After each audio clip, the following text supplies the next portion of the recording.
Professora, vai passar? Mãe do meu amor. Professora, passei ao quadro. Mamãe, mamazinha. Professora, é para passar a caneta ou a lápis? Mamãe, mamãe. Mãe!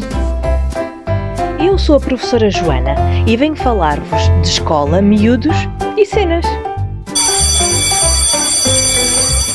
Sejam muito bem-vindos à minha 6ª aula e hoje vamos falar da importância de olharmos para nós, enquanto pessoas, de nos conhecermos e cuidarmos de nós, para sermos melhores mães, esposas, profissionais, porque se não estivermos bem, não conseguimos dar o nosso melhor ao mundo e vai ser em esforço. E a vida já é demasiado agitada e complexa para ser levada em esforço. Para vos falar sobre este tema, tenho hoje 2 convidadas, que além de 2 seres humanos fantásticos, são especialistas nesta área do autoconhecimento e do autocuidado. Apresento-vos a Ana Bortoleto e a Aline Bueno. Bem-vindas, meninas! Obrigada pelo convite, obrigada. Obrigada, feliz de estar aqui. A Ana é mãe da Letícia, do Mateus e do Benício. Eles são bem mais preciosos que ela e o marido Eduardo poderiam ter. Por ser apaixonada pelo relacionamento humano, tem-se dedicado a ajudar pessoas a transformarem as suas vidas, identificando, acolhendo e atendendo as suas necessidades emocionais. Nesta jornada já atendeu mais de 3.000 clientes, no Brasil, em Portugal, no Canadá, na Holanda e até nos Estados Unidos. É certificada pelo método Emotional Coaching, Kid Coaching, Master Coach, Cognitivo-Comportamental, terapeuta emocional, especialista em inteligência emocional, analista em Enneagrama e coautora do livro Inteligência Emocional na Prática. A Aline é mãe da Anne e da Beatriz, as suas melhores produções e onde se sente a desempenhar o seu melhor papel. Apaixonou-se pelo desenvolvimento humano e viu uma transformação acontecer na sua própria vida e no mundo à sua volta, quando compreendeu como funcionamos, adultos e crianças. Com várias certificações na área e também Kid Coach, quis entender o que existe de seu nas situações, como cuidar e, além de aplicar na sua própria vida, ajuda outras pessoas a cuidarem das suas emoções, sejam estas relações consigo mesmos ou com o mundo. 2 mães, 2 cuidadoras das suas emoções e das daqueles que as rodeiam. E hoje vamos falar precisamente disto. Quantas vezes temos um dia mais turbulento e ao chegar a casa, a paciência é mínima para os nossos filhos? De que forma é que podemos melhorar este aspecto? Ora bem, a Ana e a Aline partilhem connosco como perceberam que o autoconhecimento e o autocuidado eram a chave para serem mães melhores. Ana, queres começar? Quero sim. Eu pensei, enquanto você falava essa pergunta, eu estava pensando que eu hoje percebo muito mais que antes, porque a Letícia tem 17, o Mateus tem 13 e o Benício 3. E eu me vejo uma mãe diferente para os 3. E, querendo ou não, o Benício pega uma mãe bem diferente da Letícia e do Mateus. Porque o Benício pega uma mãe que entendeu a importância do autocuidado e do autoconhecimento. Então, existem coisas, situações que acontecem com o Benício hoje, desde um desfraude, de um trocar do berço para a cama, de um deixar na escola, de uma adaptação escolar, que eu me vejo muito diferente hoje por me conhecer do que o que eu fiz, mas era o que eu dava conta com a Letícia e com o Mateus. É muito diferente. A gente entender as nossas dores, entender as nossas necessidades, as nossas feridas, e a gente se conhecer para conseguir também se relacionar com os nossos filhos de uma maneira diferente. E tu, Aline, como é que foi contigo? Não, eu descobri no susto mesmo, assim, foi uma busca por isso, foi um susto. Eu estava vendo percebi que a vida não estava do jeito que eu queria, não estava da forma como eu achava boa, e então eu achei que era por causa de uma questão profissional e fui buscar uma solução para a insatisfação profissional que estava acontecendo. Quando eu encontrei, achando que era só profissional o desenvolvimento humano, eu vi que não era só profissional. Eu vi que era tudo sobre mim, né? Que era muito mais sobre mim, como eu reflito aquilo que eu recebo do mundo, e isso mudou a maternidade, né? Muda a forma de olhar o mundo e completamente a forma de agir dentro da maternidade, dentro de casa e em família. Mas a minha também foi no susto. Eu conto que hoje, olhando de trás para frente, eu vejo o quanto é a chave para a gente se tornar a mãe melhor, né? Mas foi meio parecido com isso, de procurar uma outra profissão, de procurar um plano B para depois do trabalho, que eu descobri que a gente poderia estudar para ser mãe, né? Que a gente poderia aprender para ser mãe, para lidar com o ser humano. Mas foi meio que, acho que tem alguma coisa aqui em casa, nem o Benício nem tinha nascido, né? Eu acho que tem alguma coisa aqui em casa que poderia acontecer, e aí apareceu o desenvolvimento humano, mas de trás para frente é com o Benício, mas no começo foi no susto também. Até porque isto, a maternidade, tem muito susto. Eu estou aqui a pensar numa imagem que vi, de uma fotografia da Aline, esta semana, que eu vi. Está ela cheia de biberons, porque as tuas filhas são gêmeas, não é, Aline? Sim. E então está uma fotografia da Aline cheia de biberons, e imagina o susto de conseguir gerir tudo, e é muito desafiante.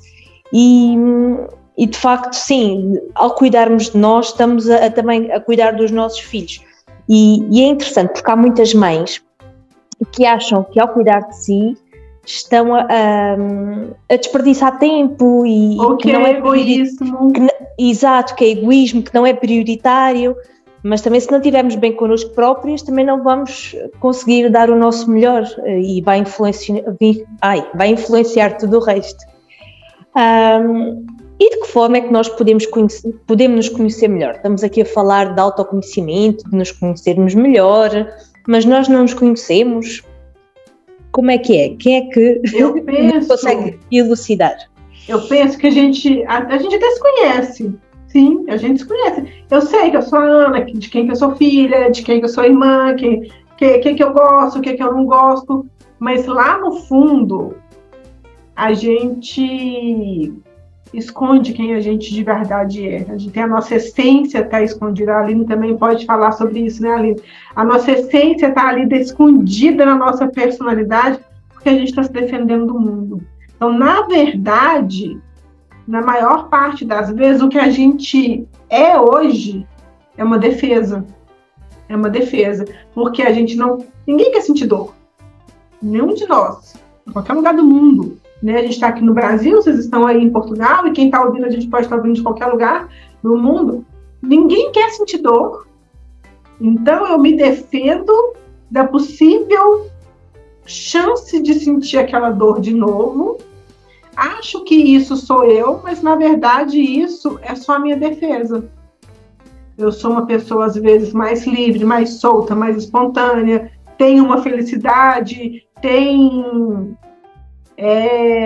liberdade, tem uma criança feliz aqui dentro, mas que ela fica guardadinha porque eu estou me defendendo. Então, se conhecer, eu acredito que um caminho para a gente se conhecer é a gente olhar para essa história e entender aonde que ela dói e como que a gente pode ir cuidando dessas dores.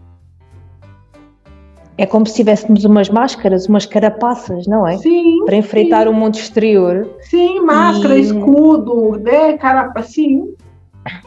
Que ao fim e ao cabo também variamos consoante o contexto onde estamos. Há pessoas com quem temos mais à vontade e conseguimos mais ser nós próprios, e há outros contextos onde nos defendemos mais e sentimos mais essa necessidade. Falávamos eu e a Aline nesses dias de uma situação dessa. Ela falou para mim, eu acho que naquela hora você já estava com a sua defesa, porque você se sentiu atacada. Eu falei, pode ser que sim, pode ser que não. Mas a gente faz isso sem perceber. Quando a gente se sente atacado, ou a gente vai defender ou a gente vai atacar de volta. É primitivo, né? É um comportamento primitivo, não é premeditado. Eu falo que nós somos resultado de um monte de acontecimento, né? Vem um monte de coisas acontecendo, percepções, e aí surge a gente, do jeito que somos hoje. E a gente reage, tem essas reações no automático, porque qualquer ser vivo precisa se proteger, né? Tá ligado à sobrevivência, a questão de sobrevivência. Você vai ver os animaizinhos, os bichinhos também são assim. E o ser humano também. A gente vai buscar se proteger de tudo isso. E quando a gente entende que eu sou o resultado daquilo que aconteceu lá atrás, e eu aceito e quero, porque fácil não é, mas eu aceito e quero olhar para isso que aconteceu, é a hora que eu começo a ter chance de fazer diferente, né? Chance de mudar. E o que a gente tem que perceber também, penso eu, essas emoções são inatas, que é o que a Aline trouxe, a gente sabe. Praticamente todo mundo já viu os bonequinhos do Divertidamente, sabe quem são os 5 bonequinhos, né? As 5 emoções, tristeza, medo, raiva, nojo, alegria. Elas são inatas, todo mundo tem, para se defender, para se proteger, elas têm um porquê. Só que quando isso toma uma proporção maior, aí fica disfuncional. Aí a gente está se defendendo mais ainda. Vamos supor, todo mundo conhece pessoas que têm aquela raiva, bateu, valeu, né? A gente fala aqui no Brasil, bateu, valeu, aquela raiva que a pessoa não engole sapo. Não sei se vocês... Aí engole sapo também? Também engolimos muito sapo. Ou não, né? Ou não. Ou não. Alguns não. Ou não. Existem pessoas que têm muito essa raiva no impulso. É disfuncional. Mas a raiva, ela serve para a gente se posicionar. O medo para a gente se proteger. E enquanto isso vai ficando num tamanho maior, se a gente não se permite entender por que essa raiva vem desse jeito? Por que esse medo vem desse jeito? Por que quando, como a gente está falando de filhos, por que quando meu filho faz muito barulho, faz muita bagunça, eu sinto muita raiva e tenho vontade de brigar, e tenho vontade de bater, e quando eu vejo já gritei. Se eu não entendo o porquê disso, é mais do que entender que é só uma criança. A gente sabe, é só uma criança que faz bagunça, uma criança que vai brincar. Eu tinha acabado de arrumar todos os brinquedos na sala hoje, eu virei de costas, voltei, só ouvi aquele barulho. O Benício jogou todos os caminhões no chão de novo, que eu falei que gosto de todos no chão desse jeito. É só uma criança. Mas, dependendo de como eu interpreto que é importante para a minha casa ficar arrumada, que eu acabei de arrumar, e esqueço que ele é uma criança de 3 anos, e essa raiva aparece, eu deixo de me conhecer nesse momento, eu já não me conheço, né? E vai acontecer algo mais forte. Talvez porque era uma pressão na minha infância que eu não podia brincar. Talvez era uma pressão que na minha infância as crianças tinham que ficar quietinhas, que os brinquedos não podiam ficar bagunçados, que brinquedo pega um de cada vez, depois coloca o outro, e aí eu vou replicar isso para os meus filhos. Só que não tem nada a ver com o meu filho, tem a ver comigo. A Aline diz muito que as situações são mais nossas do que dos outros. Sim. Não é, Aline? Queres falar um bocadinho sobre isso? Enquanto a Ana falava, que ela falou do Benício jogando os brinquedos, pensei nisso, né? É tudo sobre mim. Eu costumo falar isso, é tudo sobre mim, sobre como eu ajo e reajo ao que me acontece. A Ana falou talvez lá na infância não tivesse esse espaço. Eu percebo isso claramente, porque durante muito tempo, antes dessa jornada aí, eu queria 2 bonecas. Eu tinha 2 bonecas impecáveis. Pensa, 2 bonecas que vieram iguaizinhas ainda. 2 bonecas iguais. 2 bonecas iguais. E que ainda hoje devem estar impecáveis. Não entendi, desculpa. E que ainda hoje devem estar impecáveis, porque tu és toda... Eu falo que eu estou mais light. Eu entrei no modo light.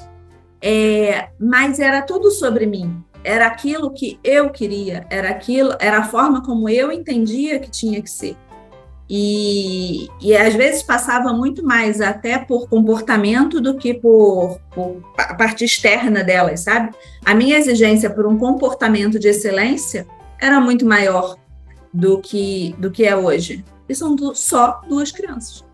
E a gente às vezes esquece que são só crianças. E o que aquelas crianças estão fazendo, imagino que muitas mães que estejam ouvindo a gente vão perceber a mesma coisa.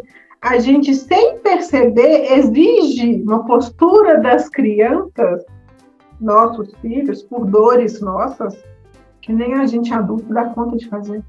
Não bagunça, não grita, não briga, não chora, não acha ruim, não reclama, penteia o cabelo, escova o dente, coisas que, claro, tem no exagero, assim, numa exceção, né, num lugar de excessividade, que nem a gente dá conta. Então, é muito mais sobre mim do que sobre ela. Era a exigência de um comportamento de excelência? Sim, da que criança. A gente passa, que é isso, né? O que é isso, um comportamento de excelência da criança? Então, é muito mais uma exigência que eu tinha para comigo e eu refletia. E quando a gente entende, né? É tudo meu, beleza. O que é essa exigência de comportamento de excelência? Que era minha, eu consigo suavizar a forma como eu ajo e reajo ao mundo, né? Ao que a criança faz. Sim. E estava a pensar nessa situação da sala toda desarrumada, que é tão evidente como é nosso, que se nós estivermos num dia em que estamos bem dispostas, até relativizamos e encaramos de uma forma mais leve, mas também se for um dia que foi estressante no trabalho, que andámos a correr, que vimos irritadas com alguma coisa, a raiva vem ao de cima muito mais rapidamente e explodimos e barafustamos, portanto, e a situação era a mesma. Portanto, foi o nosso estado emocional que era diferente à partida e que nos fez ter uma percepção diferente. E estamos aqui a falar de autoconhecimento e como é que nós nos podemos conhecer melhor? Como é que se faz este caminho? É só dizer vamos nos conhecer melhor, vamos tomar café connosco próprios ou temos alguma coisa que... ou temos algumas ferramentas, algumas estratégias que podemos usar? Eu falo que só indo lá mesmo, hein? Só indo... Sabe machucado? Quando você tem que lavar, tem que cuidar, porque senão dá problema. Se você falar assim, vai passar sozinho, nada acontece e ainda tem chance de piorar. É por aí. Tem que visitar. Sim, muita gente... Tem duas coisas. As pessoas pensam que o autoconhecimento é ir sozinho, nem sempre. Não é porque é autoconhecimento é que eu vou fazer eu comigo mesmo. Pode ser que sim, eu acredito muito que até um certo momento a gente consegue sozinho, vai ter, porque vai chegar uma hora, eu falei isso esses dias, não lembro com quem, aonde, chega uma hora que eu sei que pergunta eu posso fazer para a Joana ou para a Aline, para elas pensarem sobre a vida delas, sobre aquela dor, aquela ferida, aquela caixinha que está se abrindo ali. Mas essa pergunta eu não vou querer fazer para mim. Eu já sei a resposta. Porque custa. Sim. Então, até a página 2, esse autoconhecimento vai sozinho, vai a gente pensando, se observando, olhando para a nossa história, mas também tem um lugar da gente entender que não é fácil. Esse negócio de autoconhecimento, esse tal, não é pegar um livro e ler, por mais que um livro também faça parte, não é um caminho de flor, quando a gente conta que não, porque... eu hoje consigo olhar para a Ana e para a Beatriz diferente, igual a Aline falou, igual quando eu falo que eu sei que o Benício tem uma mãe, né? Eu sou uma mãe diferente para o Benício do que fui para a Letícia e para o Matheus na mesma idade, mas mesmo assim, os nossos filhos precisam da gente, mesmo as meninas gêmeas, elas precisam da Aline de maneira diferente. A Aline é mãe diferente, por mais que é a mesma mãe, é mãe diferente para as duas. E aí... quando a gente conta isso hoje, parece que é simples, não é? Esse lugar do autoconhecimento é um lugar de muita dor, de muita ferida, de muita cura, né? Mas para curar, igual a gente falou, para curar essa ferida, eu vou precisar trocar esse curativo algumas vezes, eu vou precisar passar um remédio, eu vou precisar, às vezes, ir no hospital e cuidar daquele machucado. Então... eu penso que o primeiro caminho é entendendo da personalidade da pessoa, é a pessoa entendendo, olhar para a infância e entender qual que é a dor que ela sentiu na infância, qual que é a história de infância que ela traz. Muitas vezes vai acontecer, muitas vezes, a grande maioria da pessoa fala, eu não lembro nada da minha infância. Não lembro. E esse não lembrar é porque a gente pega a caixinha e fecha. Eu não quero lembrar, porque eu sei que se eu lembrar tem dor. Então essas lembranças talvez não vão ser acessadas sozinhas. Mas um caminho que a gente pode, cada um que está nos ouvindo pode começar é qual história que eu conto da minha infância, por mais que eu não lembre. O que se eu for contar, mesmo se não for muitas lembranças, eu conto o quê? O que a minha criança sentia de dor? Qual que é a ferida da minha criança? Como que era a minha relação com meu pai e com a minha mãe? Meu pai era presente? Minha mãe era presente? Porque tudo que a gente espera do mundo hoje é o que a gente espera deles. Então, eu acredito que um primeiro caminhar assim é esse, a gente olhar lá para trás. E se eu fosse contar minha história, que história que eu ia contar? E o que dessa história aparece hoje na minha vida ainda? Entender que não adianta deixar quieto, né? Deixar quieto. Pode, né? Mas não é isso, né? Não é esse o caminho mais saudável, né? Porque há muito aquela ideia de que são crianças, que o tempo vai passar, mas não. Muitas vezes com o tempo vai agravar. Sim. E vai desenvolver essas defesas que parece que está tudo bem, mas que só piora. Eu vejo hoje o quanto isso... A gente sabe, nós somos aqui todos de uma faixa etária média de 40 anos, né? Mais ou menos, assim. E aí... eu tenho 43, então, para quem estiver me ouvindo, situar aí. Na nossa época de criança, não era normal, comum, natural, que pais perguntassem como a gente está se sentindo, o que a gente pensa sobre isso, como que você gostaria de resolver, quais são os seus sentimentos. Não a criança, ponto, acabou. Por mais gentil que esse pai, que essa mãe fosse, não estou falando de um lar cruel também não, mas por mais gentis que esses pais fossem, não tinha esse espaço de liberdade, de expressão, de falar o que pensa e o que sente, de ser ouvido genuinamente, de falar, hoje eu estou triste, hoje eu estou com raiva. A primeira vez que o Matheus falou comigo assim, ele tem 13 hoje, né? Mamãe, você foi grossa comigo. Na hora, eu só pensei assim, meu Deus, eu nunca falei isso com meu pai e com a minha mãe. Se eu falasse... Meu primeiro pensamento que veio para mim foi esse. Mas eu pensei isso, por quê? Porque eu estava feliz que ele tinha conseguido falar aquilo comigo. Em outros momentos, isso foi na época dessa caminhada de autoconhecimento já, né? Mas em outros momentos eu achava um absurdo um filho falar isso com a mãe. Mas quando ele me falou isso, e eu tinha sido grossa mesmo, eu tinha sido rude com ele na hora. Quando na minha vida, que eu acho que hoje, com 43 anos, eu falaria hoje com o meu pai e com a minha mãe, mãe, você foi grossa comigo. Eu não falaria isso com a minha mãe hoje. Só que, por quê? Porque eu não tinha esse espaço. Então, quando ele fala, e eu estava falando isso, porque quando a gente percebe isso, e eu falei com ele, filho, fui mesmo, desculpa, não falo mais com você assim, não vou começar de novo, não era isso que eu queria ter falado com você, que bom que você me falou que eu fui grossa, e aí a gente conversou sobre isso na época, a nossa geração não teve isso. Então, a gente tem muito mais uma dificuldade desse autoconhecimento, de entender essas dores, do que esses meninos de hoje em dia vão ter. Não que eles não vão ter dor, feridas, traumas, situações para cuidar, vão ter outras. Então, cada um vai ter a sua.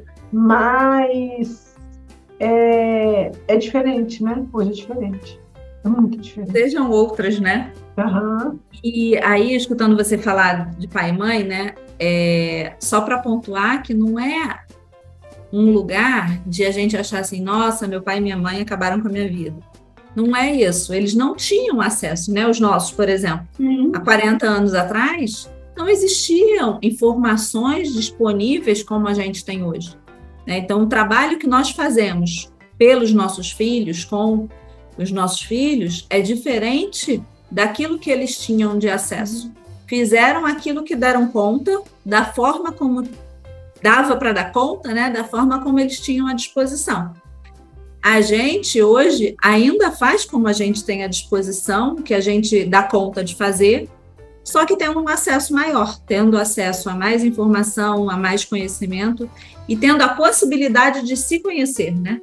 Tendo a possibilidade de, opa, vivi na pele o que isso causa, entendo, faço da forma como eu acho que é a melhor do momento, né? Como eu tenho disponível para fazer o melhor do momento, e que eles tenham, nossos filhos, que tenham outras dificuldades diferentes também, levem aprendizado para frente.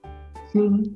Até porque temos que olhar sempre à luz da sociedade, da altura, da cultura do lugar, tudo mais. Portanto, fizeram o melhor que podiam.